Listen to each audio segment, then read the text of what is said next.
कक्षा 6 की विज्ञान की पाठ्यपुस्तक विज्ञान 1 प्रस्तुत है। इस पुस्तक का पाठ 16 कचरा, संग्रहण एवं निपटान। तो आइए अब सुनते हैं पाठ 16। पृष्ठ 155। हम अपने घरों, विद्यालयों, दुकानों एवं कार्यालयों से प्रतिदिन अत्यधिक मात्रा में कूड़ा कचरा बाहर फेंकते हैं। अनाज, दालें, बिस्कुट, दूध अथवा तेल जिन्हें हम दुकानों से खरीदते हैं, प्रायः प्लास्टिक की थैलियों अथवा टिनों में पैक होते हैं। पैकिंग की ये सभी वस्तुएं कचरे में फेंक दी जाती हैं। कभी-कभी हम कुछ ऐसी वस्तुएं भी खरीद लेते हैं जिनका वास्तव में बहुत कम उपयोग होता है और प्रायः हम उन्हें कचरे में फेंक देते हैं। अपने दैनिक क्रियाकलापों में हम अत्यधिक कचरा उत्पन्न करते रहते हैं। हम प्रायः सार्वजनिक स्थलों पर, बसों अथवा रेलगाड़ियों में मूंगफली खाने के बाद इसके छिलके फेंक देते हैं। बस से उतरने के बाद हम टिकट को वहीं पर फेंक देते हैं। कोई बच्चा केवल खेल के लिए ही पेंसिल छीलता जाता है। यदि हम अपनी नोटबुक में कुछ गलत लिख लेते हैं अथवा उस पर स्याही फैल जाती है, तब पेज फाड़कर फेंक देते हैं। इसके साथ साथ हम कई घरेलू अपशिष्ट जैसे टूटे खिलौने, पुराने कपड़े, जूते और चप्पल भी बाहर फेंक देते हैं। यदि हमारे घरों एवं आसपास से यह कूड़ा न हटाया जाए तो क्या होगा? आपके विचार से यह हमें कैसे हानि पहुंचा सकता है? जब सफाई कर्मचारी कूड़ेदानों से इस कूड़े को ले जाते हैं तो यह कूड़ा कहाँ चला जाता है एवं फिर इसका क्या होता है? क्या यह संभव है कि यह सारा का सारा कचरा कुछ ऐसे पदार्थों में बदल दिया जाए जिससे हमें कोई हानि ना हो?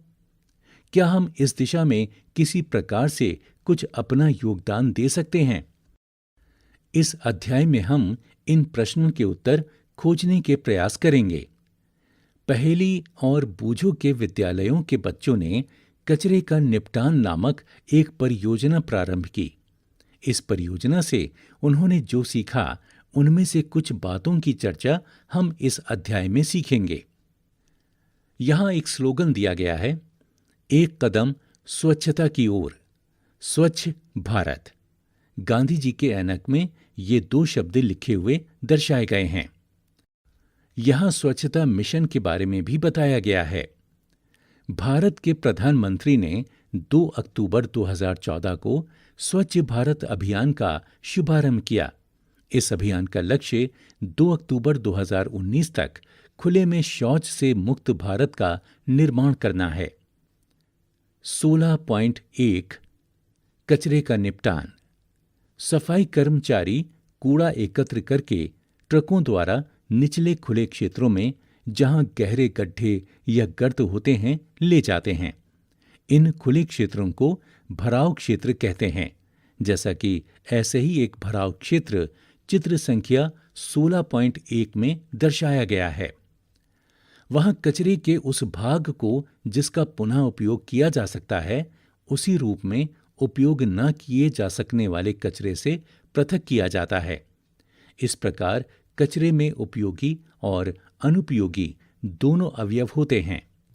पृष्ठ 156। अनुपयोगी अवयव को पृथक कर लेते हैं और फिर इसे भराव क्षेत्र में फैलाकर मिट्टी की परत से ढक देते हैं। जब यह भराव क्षेत्र पूरी तरह से भर जाता है, तब प्रायः इस पर पार्क अथवा खेल का मैदान बना देते हैं। लगभग अगले 20 वर्षों तक इस पर कोई भवन निर्माण नहीं किया जाता। कचरे के उपयोगी अवयव के निपटान के लिए भराव क्षेत्रों के पास कंपोस्ट बनाने वाले क्षेत्र विकसित किए जाते हैं। कंपोस्ट क्या है? आइए इसे यहाँ पर दिए गए एक क्रियाकलाप द्वारा सीखें।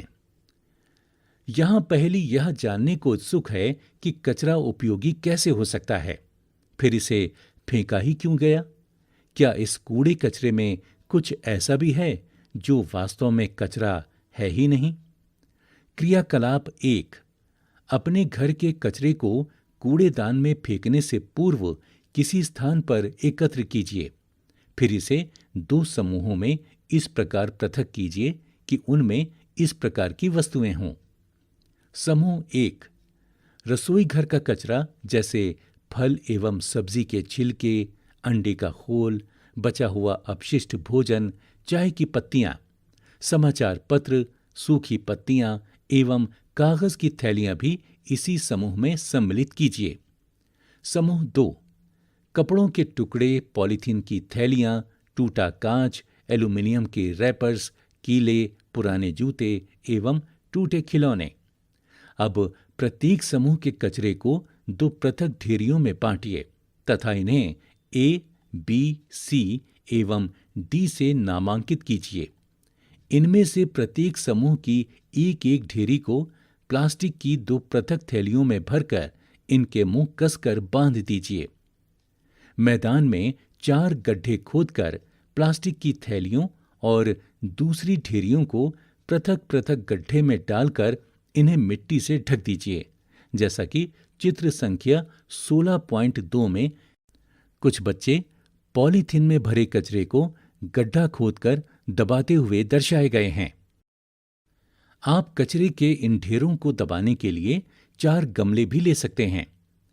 4 दिन के पश्चात कचरे के ऊपर से मिट्टी हटाकर कचरे में हुए परिवर्तन को देखिए। कचरे का काला हो जाना तथा उससे कोई दुर्गंध न आना यह दर्शाता है कि कचरे का पूर्ण विगलन हो गया है। इसे पुनः मिट्टी से ढक दीजिए। इसी प्रकार 2-2 दिनों के अंतर पर इनका अवलोकन करके अपने प्रेक्षणों को सुझाए अनुसार नोट कीजिए। क्या कचरा पूर्णतः विगलित है एवं उससे दुर्गंध नहीं आती? आंशिक रूप से विगलित है, लगभग पूर्णतः विगलित है, परंतु अभी भी दुर्गंध आ रही है। कोई परिवर्तन नहीं हुआ है। किस ढेरी के कचरे का विगलन हुआ और किसका नहीं हुआ? अपने प्रेक्षणों के आधार पर सारणी 16.1 के कॉलमों में अपने विकल्पों 1, 2, 3 या 4 को भरिए। पृष्ठ 157। सारणी 16.1। यहाँ एक सारणी दी गई है जिसमें 5 कॉलम दिखाए गए हैं। पहले कॉलम में कचरे की ढेरी ए, बी, सी और डी। दूसरे कॉलम में 4 दिन बाद, तीसरे कॉलम में 6 दिन बाद, चौथे कॉलम में 2 सप्ताह बाद और 5वें कॉलम में 4 सप्ताह बाद। कचरे की ढेरियों में क्या परिवर्तन आए इसके बारे में आपको बताना है। यदि आपने कुछ और प्रेक्षण भी किए हों तो उन्हें भी अपनी नोटबुक में लिखना ना भूलें। जो कचरा विगलित नहीं हो पाया है उसे जलाइए अथवा फेंकिए नहीं। यदि कचरा पूर्णतः विगलित हो गया हो और उससे कोई दुर्गंध नहीं आ रही हो तो उसे उस मृदा में मिला दें जिसमें आप अपनी पसंद के पौधे उगाते हैं। यह आपके पौधों को आवश्यक पोषक प्रदान करेगा। आपने इस क्रियाकलाप में यह प्रेक्षण किया होगा कि कचरे की कुछ चीजें विगलित होती हैं जिनसे खाद बनती है, जिसका प्रयोग पौधों के लिए किया जाता है। कुछ पदार्थों के विगलित और खाद में परिवर्तित होने की प्रक्रिया को कंपोस्टिंग कहते हैं। कुछ शहरों तथा नगरों में नगर पालिकाएं 2 प्रकार के कचरे को एकत्र करने के लिए 2 पृथक कूड़ेदान प्रदान करती हैं।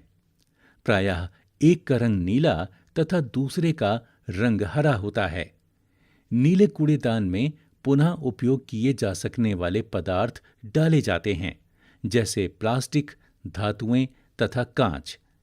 क्या आपने यह ध्यान दिया कि ये वही पदार्थ हैं जो कूड़े के ढेर में विगलित नहीं हुए थे?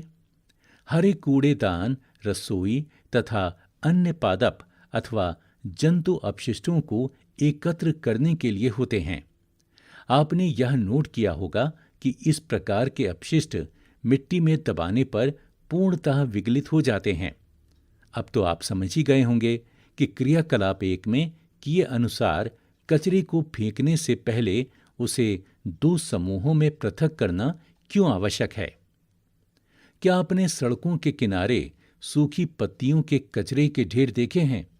बहुधा इन्हें जला देते हैं, जैसा कि चित्र संख्या 16.3 में पत्तियां जलाते हुए दिखाया गया है, जिसमें यह दर्शाया गया है कि पत्तियां जलाने पर हानिकारक गैसें उत्पन्न होती हैं। प्रायः किसान भी कटाई के पश्चात खेतों में सूखी पत्तियां, फसली पादपों के अपशिष्ट तथा भूसे जैसे अपशिष्टों को जलाते रहे हैं। इन्हें जलाने पर स्वास्थ्य के लिए हानिकारक गैसें तथा धुआं उत्पन्न होता है।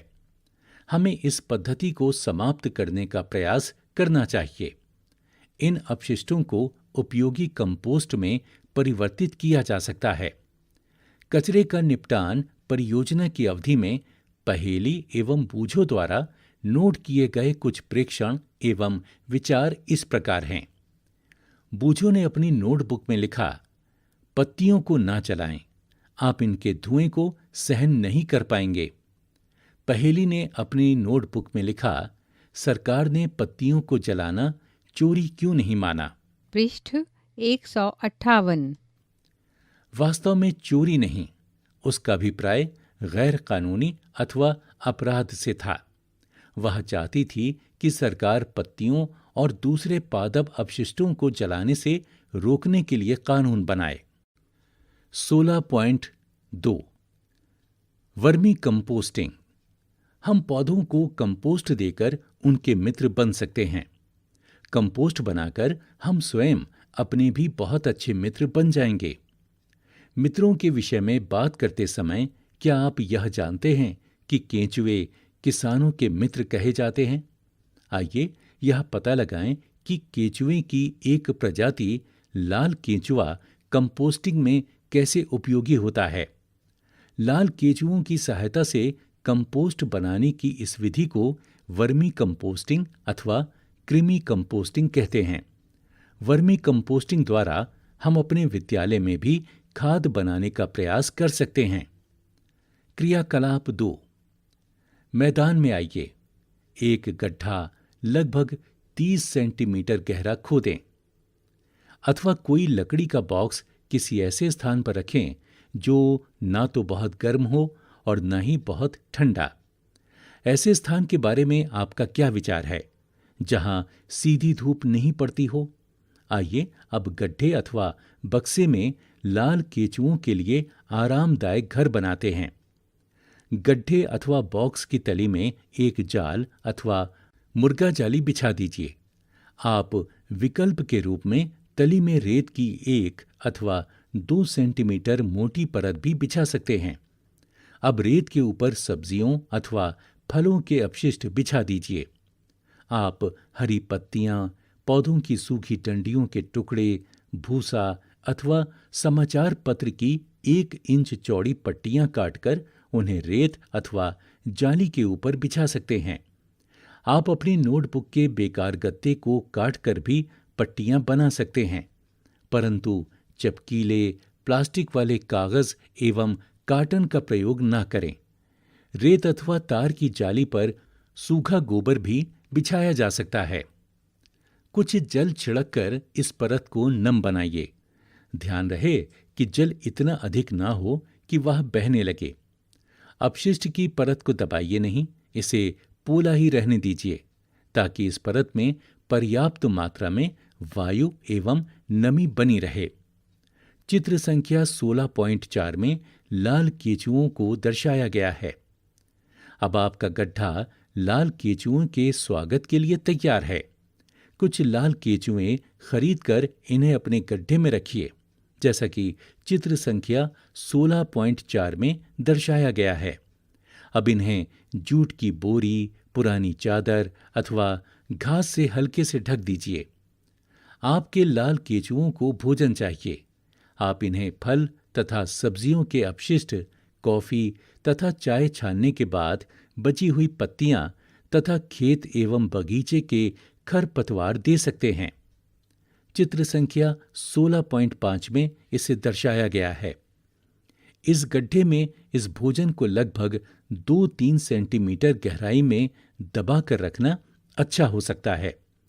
नमक, अचार, तेल, सिरका, मांस एवं दूध से निर्मित अपशिष्ट पदार्थ भोजन के रूप में लाल केंचुओं को ना दें। इन वस्तुओं को गड्ढे में डालने से उसमें रोग कारक जीव उत्पन्न होने लगते हैं। कुछ दिनों के अंतराल में गड्ढे के पदार्थों को धीरे धीरे मिलाते रहें तथा इसकी ऊपरी सतह को हिलाते रहें। पृष्ठ 159। चित्र संख्या 16.5। इस चित्र में लाल केंचुओं के लिए आहार को दर्शाया गया है। लाल केंचुए के दांत नहीं होते। इनमें एक विशेष संरचना होती है जिसे गिजर्ड कहते हैं, जो भोजन को पीसने में इनकी सहायता करता है। यदि आप अंडे के छिलके अथवा समुद्री शंख या सीपी का चूरा आहार के साथ मिला देंगे तो यह आहार के साथ कृमि के गिजर्ड में पहुंच जाता है और भोजन को पीसने में उसकी सहायता करता है। कोई लाल कृमि एक दिन में अपने शरीर के भार के बराबर आहार खा सकता है। लाल केंचुए बहुत गर्म अथवा ठंडे वातावरण में जीवित नहीं रह सकते। उन्हें अपने आसपास नमी की आवश्यकता होती है। यदि आप अपने केंचुओं की भली भांति देखभाल करते हैं तो एक मास में उनकी संख्या 2 गुनी हो जाएगी। 3-4 सप्ताहों के अंतराल पर अपने गड्ढे का सावधानी पूर्वक प्रेक्षण करते रहें। क्या आपके गड्ढे में मिट्टी जैसा पोला पदार्थ दिखाई देता है? अब आपका वर्मी कंपोस्ट तैयार है। जैसा कि चित्र संख्या 16.6 में दर्शाया गया है। इस गड्ढे के एक किनारे पर आहार के रूप में कुछ अपशिष्ट डालिए। अधिकांश कृमि अन्य भागों को छोड़कर गड्ढे के इस भाग में स्थानांतरित हो जाएंगे। दूसरे भाग से खाद को निकालकर कुछ घंटों तक इसे धूप में सुखाइए। आपका वर्मी कंपोस्ट प्रयोग के लिए तैयार है। गड्ढे के इस बचे भाग में अधिकांश कृमि हैं। आप इनका उपयोग और अधिक कंपोस्ट बनाने में कर सकते हैं अथवा आप इन्हें किसी कंपोस्ट बनाने वाले को बांट सकते हैं। चित्र संख्या 16.4। इस चित्र में वर्मी कंपोस्टिंग करते हुए दिखाया गया है। इस उत्तम वर्मी कंपोस्ट यानी खाद को आप अपने गमलों, बगीचों एवं खेतों में डाल सकते हैं। क्या यह अपशिष्ट से सर्वोत्तम प्राप्त करने जैसा नहीं है? आप में से जिनके पास बड़े बड़े खेत हैं, वे बड़े गड्ढों में वर्मी कंपोस्ट बनाकर परीक्षण कर सकते हैं। इससे आपके बहुत से धन की बचत भी होगी, जो आप महंगे रासायनिक उर्वरक एवं खाद खरीदने के लिए खर्च करते हैं। 16.3 सोचिए और फिर फेंकिए। आपके विचार से हर दिन प्रत्येक घर से कितना कचरा फेंका जाता है, इसका अनुमान आप किसी बाल्टी को मात्रक के रूप में लेकर कर सकते हैं।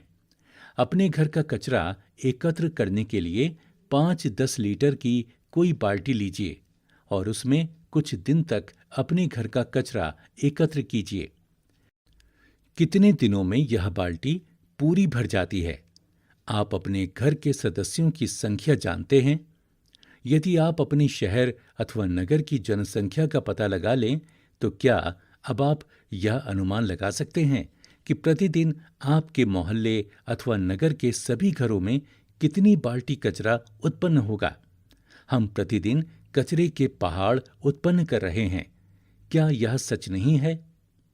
चित्र संख्या 16.7 में ऐसे ही एक कूड़े घर का दृश्य दिखाया गया है, जहां ढेर सारा कूड़ा पड़ा है। पृष्ठ 160। आइए अब हम एक ऐसे गांव के बारे में कहानी पढ़ते हैं जहां के लोग अधिक बुद्धिमान हैं और जहां कचरा कम निकलता है। नानू 6ठी कक्षा में पढ़ता है। उसे कागज का वायुयान बनाना बहुत अच्छा लगता है। जब वह अपनी नई नोटबुक के पन्ने फाड़कर वायुयान बनाता है तो उसकी मां को बहुत कष्ट होता है, परंतु नानू इसकी कोई चिंता नहीं करता। एक बार नानू अपनी मां के साथ अपनी मौसी के घर गया। वहां वह अपने मौसेरे भाई श्याम द्वारा बनाई विभिन्न चीजों को देखकर आश्चर्यचकित हो गया। उसने पुराने चार्टों से फाइलें बनाई हुई थीं। पेंसिल की छीलन से बधाई कार्डों पर फूल, पुराने कपड़ों से चटाई, पॉलीथीन की थैलियों से टोकरी आदि को देखकर नानू आश्चर्यचकित रह गया। श्याम ने तो विवाह के निमंत्रण पत्रों से एक डायरी भी बना रखी थी। एक दिन प्रातः नानू अपनी नानी को ढूंढता हुआ पहुंचा तो उसने देखा कि उसकी नानी एक टोकरी के ऊपर एक गाढ़ी लुगदी का लेप कर रही थी। नानू ने पूछा, नानी, आप क्या कर रही हैं? यह लेप क्या है? यह कागज की लुगदी है। इस लेप को मैंने चिकनी मिट्टी एवं कागज से तैयार किया है तथा इसमें मैंने कुछ धान की भूसी भी मिलाई है, नानी ने उत्तर दिया। परंतु इसे आप टोकरी पर क्यों लगा रही हैं? नानू ने पूछा। नानी ने उत्तर दिया, इसे पक्की और टिकाऊ बनाने के लिए। क्या तुम इसे मुझसे सीखना चाहोगे? नानू को इसमें कोई रुचि नहीं थी और वह खेलने के लिए बाहर भाग गया। वह तो केवल कागज फाड़ फाड़ कर वायुयान बनाने में ही रुचि रखता था। वास्तव में उसने श्याम की फाइलों से भी कागज फाड़ने शुरू कर दिए थे। श्याम ने नानू द्वारा वायुयान बनाने में उपयोग हुए सभी कागजों को एकत्र कर लिया था और वह सोच रहा था कि नानू के साथ क्या व्यवहार किया जाए। वह किसी की भी कोई बात सुनता तक नहीं था। कुछ दिनों बाद नानू का जन्मदिन आने वाला था। श्याम ने नानू के मित्रों को निमंत्रण देने की योजना बनाई। नानू ने अपनी मिट्टी की गुल्लक से कुछ पैसे निकाले और बाजार गया।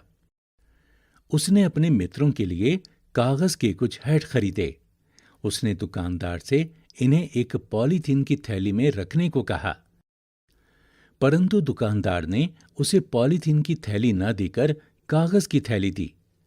नानू ने बहुत सी चीजों जैसे टॉफियां और बिस्कुट भी खरीदे। उसे इन सभी चीजों को लेकर चलना मुश्किल लगने लगा, परंतु कोई भी दुकानदार उसे पॉलीथीन की थैली देने को तैयार नहीं था। घर से चलते समय श्याम ने उसे कपड़े का थैला ले जाने को कहा था। अब उसे उसकी बात न मानने का दुख हुआ। किसी प्रकार वह अपनी सभी वस्तुओं को साथ लेकर घर पहुंच गया, जैसा कि चित्र संख्या 16.8 में दर्शाया गया है। इस चित्र में खरीदी गई वस्तुओं से भरी थैलियों के साथ नानू को दिखाया गया है। नानू के मित्रों ने जन्मदिन पर दावत खाई और बहुत से खेल खेलकर पार्टी का भरपूर आनंद लिया। पृष्ठ 161।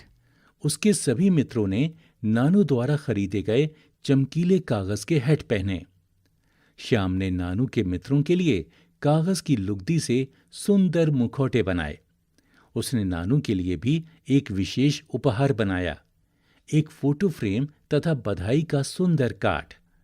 यह सब उसने नानू द्वारा फेंके गए कागजों की लुगदी से बनाए थे। यह नानू के लिए एक नया अनुभव था।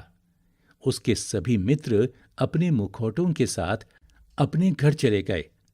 नानू बहुत उत्तेजित था और वह अपना भोजन शीघ्र समाप्त करके अपना उपहार देखना चाहता था। विद्यालय की छुट्टियां समाप्त होने के पश्चात नानू घर वापस आ गया। उसका शहर श्याम के गांव से कितना अलग है।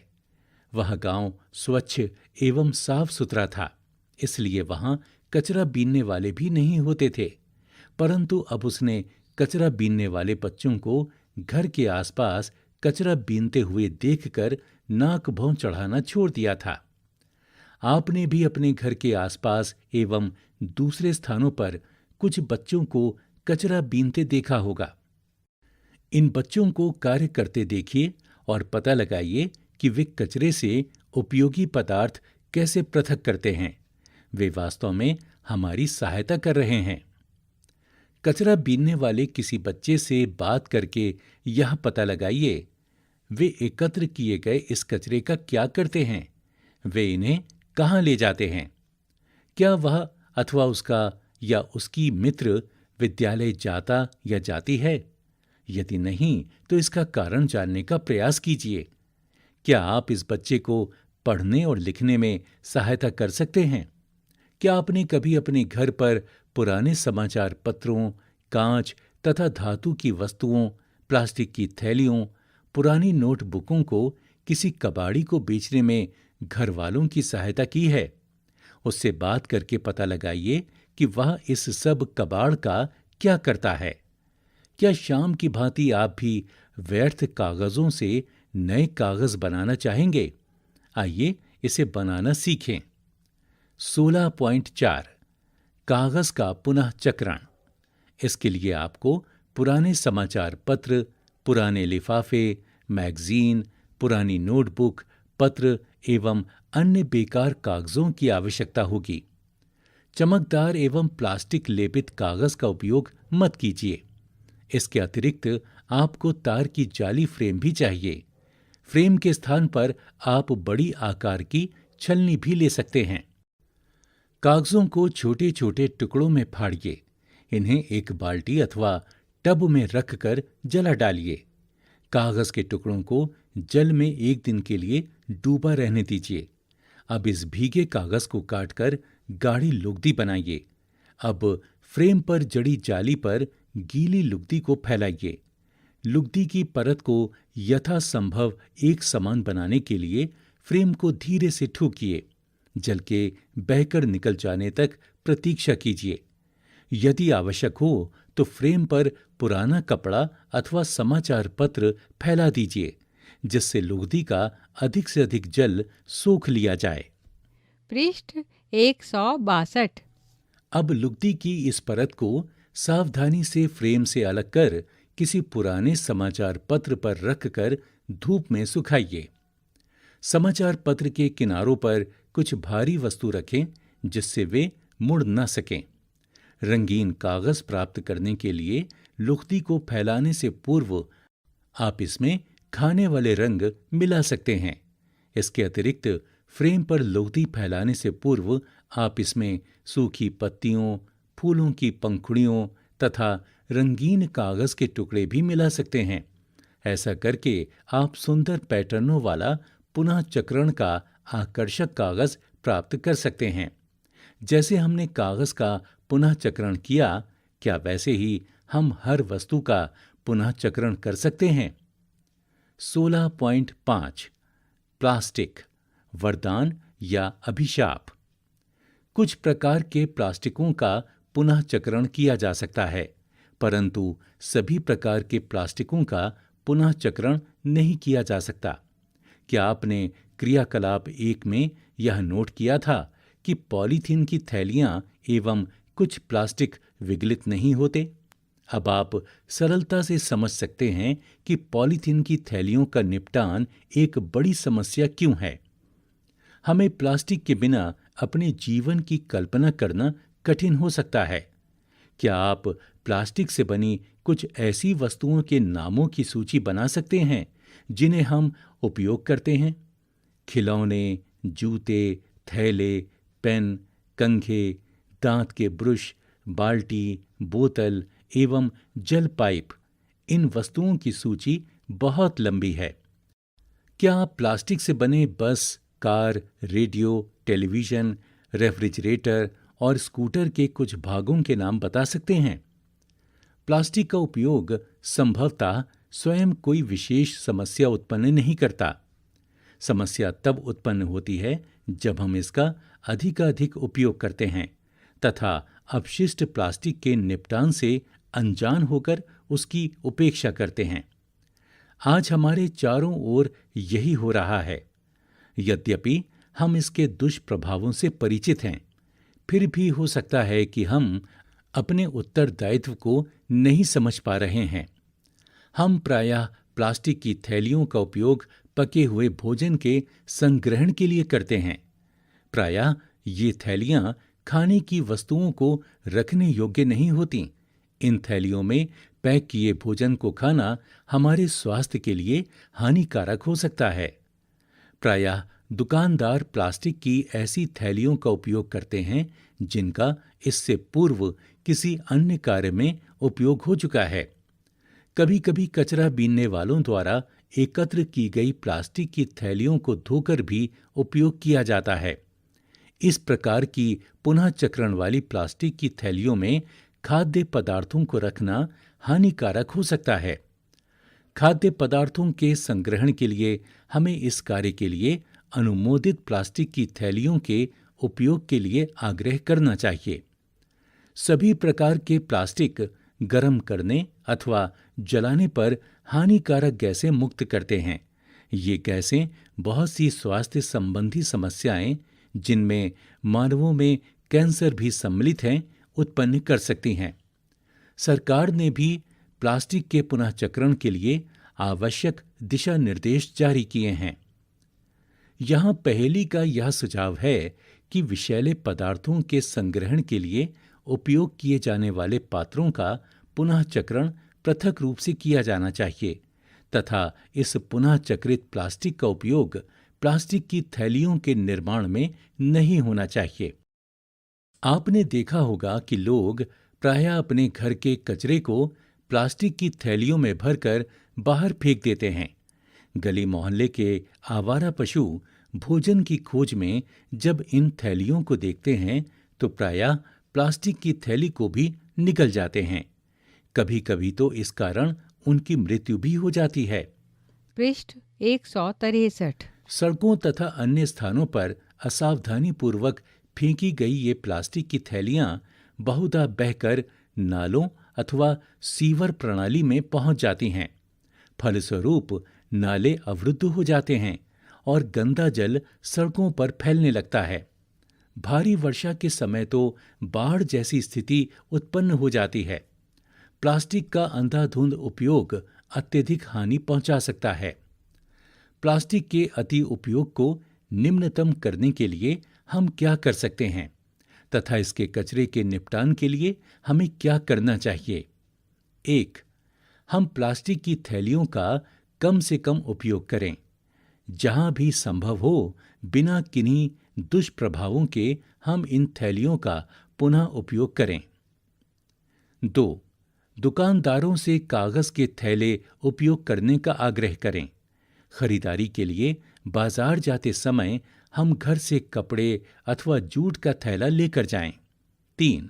हम खाद्य पदार्थों के संग्रहण के लिए प्लास्टिक की थैलियों का उपयोग न करें। 4. हम उपयोग के पश्चात प्लास्टिक की थैलियों को इधर उधर न फेंकें। 5. हम प्लास्टिक की थैलियों और अन्य प्लास्टिक की वस्तुओं को कभी भी न जलाएं। 6. हम कचरे को प्लास्टिक की थैलियों में न भरें और बाहर न फेंकें। 7.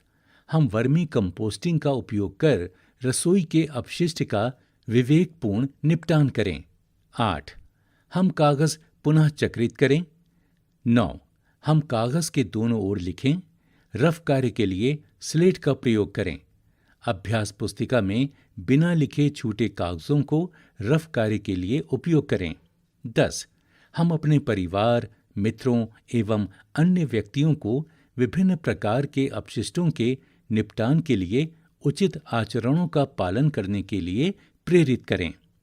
प्लास्टिक के जरूरत से ज्यादा उपयोग को कम करने के तरीकों के बारे में सोचिए तथा चर्चा कीजिए।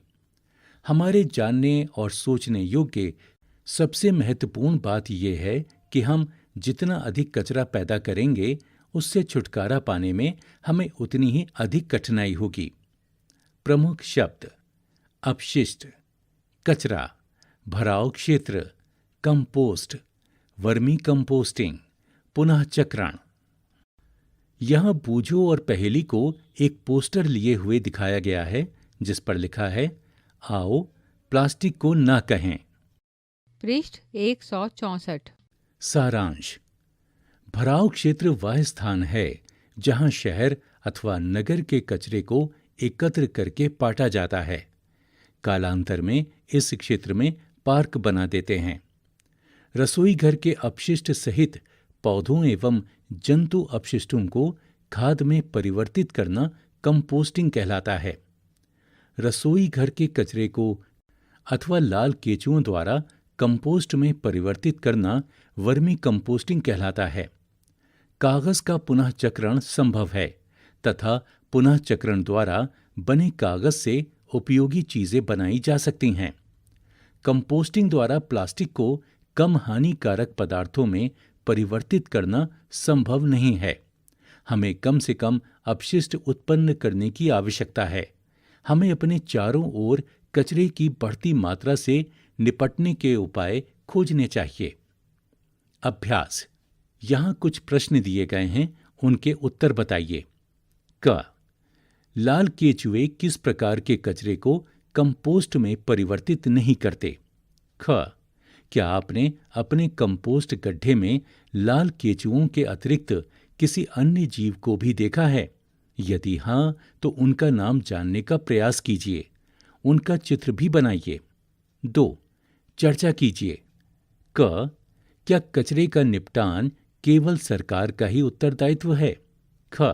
क्या कचरे के निपटान से संबंधित समस्याओं को कम करना संभव है? 3. क. घर में बचे हुए भोजन का आप क्या करते हैं? ख. यदि आपको एवं आपके मित्रों को किसी पार्टी में प्लास्टिक की प्लेट अथवा केले के पत्ते में खाने का विकल्प दिया जाए तो आप किसे चुनेंगे और क्यों? 4. क. विभिन्न प्रकार के कागज के टुकड़े एकत्र कीजिए। पता कीजिए कि इनमें से किसका पुनः चक्रण किया जा सकता है। ख. लेंस की सहायता से कागजों के उन सभी टुकड़ों का प्रेक्षण कीजिए जिन्हें आपने अभी पूछे गए प्रश्न के लिए एकत्र किया था। क्या आप कागज की नई शीट एवं पुनः चक्रित कागज की सामग्री में कोई अंतर देखते हैं? पृष्ठ 165। 5. क. पैकिंग में उपयोग होने वाली विभिन्न प्रकार की वस्तुएं एकत्र कीजिए। इनमें से प्रत्येक का किस उद्देश्य के लिए उपयोग किया था? समूहों में चर्चा कीजिए। ख. एक ऐसा उदाहरण दीजिए जिसमें पैकेजिंग की मात्रा कम की जा सकती थी। ग. पैकेजिंग से कचरे की मात्रा किस प्रकार बढ़ जाती है, इस विषय पर एक कहानी लिखिए। 8. क्या आपके विचार में रासायनिक उर्वरक के स्थान पर अपेक्षाकृत कंपोस्ट का उपयोग उत्तम होता है? कचरे से निपटान के लिए क्रियाकलाप। 1. पुरानी तथा फेंकी जाने वाली कांच की बोतलें, प्लास्टिक की बोतलें, नारियल की भूसी, ऊन, चादरें, बधाई कार्ड तथा अन्य अनुपयोगी वस्तुएं एकत्र कीजिए। क्या आप फेंकने के स्थान पर इनसे कुछ उपयोगी चीजें बना सकते हैं? प्रयास कीजिए। 2. विद्यालय में किए गए कंपोस्ट उत्पादन के क्रियाकलाप पर एक विस्तृत परियोजना रिपोर्ट बनाइए। चिंता का विषय। दिल्ली जैसे शहरों में शरद ऋतु में ढेरों पत्तियां जलाई जाती हैं। इन पत्तियों के जलने पर उत्पन्न कुछ गैसें सड़क पर दौड़ने वाले वाहनों से मुक्त होने वाली गैसों जैसी ही होती हैं। यदि हम पत्तियों को जलाने की अपेक्षा इनसे कंपोस्ट बनाएं तो हम रासायनिक उर्वरकों के उपयोग में कमी ला सकते हैं। हरे क्षेत्रों जिनमें शुद्ध वायु होनी चाहिए वास्तव में पत्तियों के जलाने से विषैली गैसों से भर जाते हैं। यदि आप किसी को भी पत्तियों को जलाते हुए देखें तो उसकी शिकायत नगर पालिका के अधिकारियों से करें अथवा समाचार पत्रों को लिखें। पत्तियों को जलाने के विरुद्ध अभियान चलाकर सामाजिक जागरूकता पैदा करें। यह सुनिश्चित करें कि गिरी हुई पत्तियों को जलाया नहीं जाए, बल्कि इन पत्तियों से कंपोस्ट बनाई जाए। अपने शहर अथवा राज्य के वृक्ष प्राधिकरण को लिखिए कि वह पत्तियों के जलाने को एक दंडनीय अपराध घोषित करें। इसी के साथ 16 पाठों की इस पुस्तक का 16वां एवं अंतिम पाठ यहाँ समाप्त हुआ।